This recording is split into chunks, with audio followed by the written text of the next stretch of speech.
Almost every day, WikiLeaks has been releasing another batch of several hundred to several thousand emails.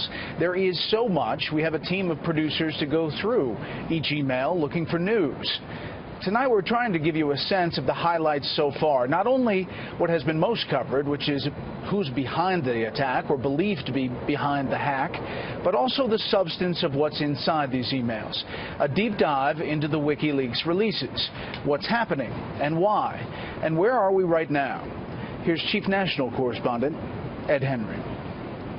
The United States strongly condemns the illegal disclosure of classified information. It was 6 years ago next month when a titanic clash started between one of the most powerful women in the world, Hillary Clinton, and a man who was the previously little-known founder of WikiLeaks, Julian Assange. She should resign if it can be shown that she was responsible.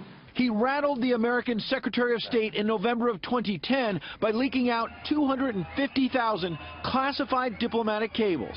It puts people's lives in danger, threatens our national security. And now Assange may be threatening no less than Clinton's path to the Oval Office from the most unlikely of places, Assange's tiny bedroom at the Ecuadorian embassy in London, from which he has now directed the theft and release of more than 10,000 emails from the personal account of Clinton campaign chairman John Podesta. The stuff she says in those emails is disqualifying for being president of the United States. There's a public Hillary and a private Hillary. But don't just take it from Rudy Giuliani. In one email, Clinton herself used a paid Wall Street speech to explain away her flip-flop on the Trans-Pacific Partnership trade deal by saying, quote, if everybody's watching, all of the backroom discussions and the deals, then people get a little nervous, to say the least. So you need both a public and a private position.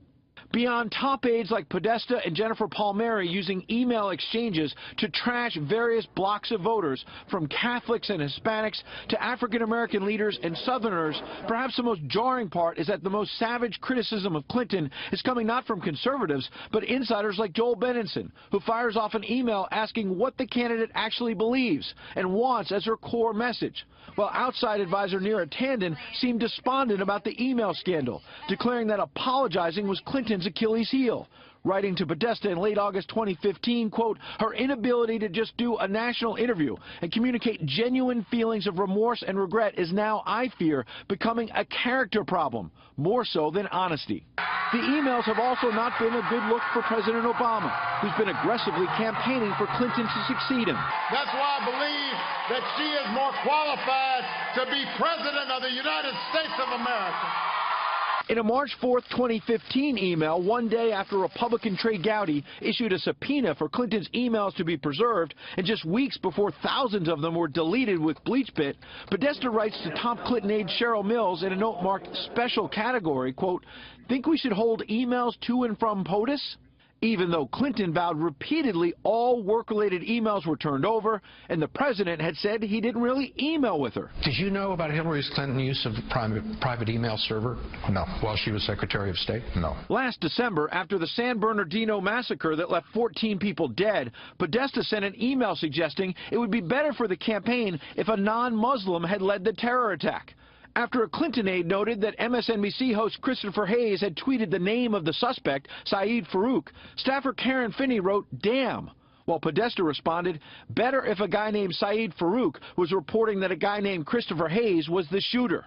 In the battle against ISIS, Clinton herself sent Podesta a shocking email taking aim at 2 U.S. allies.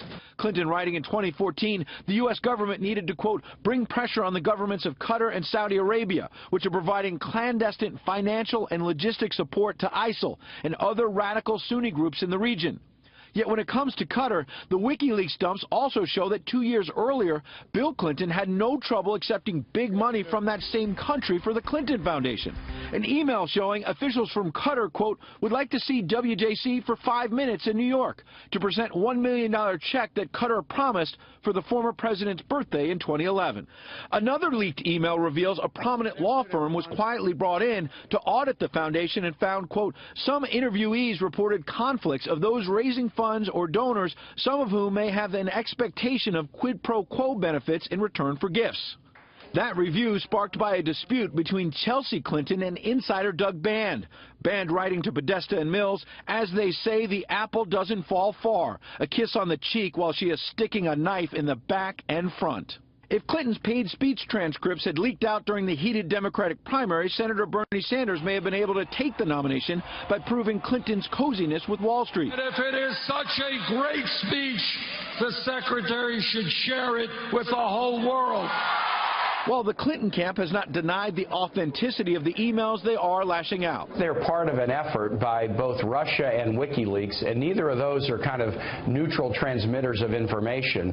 You can't just automatically assume that everything is on the up and up with these emails. A sign Assange has gotten the attention he wanted, despite being ridiculed earlier this month for making this promise. Our upcoming publication is significant in relation to the U.S. election. Yeah, we think they're significant.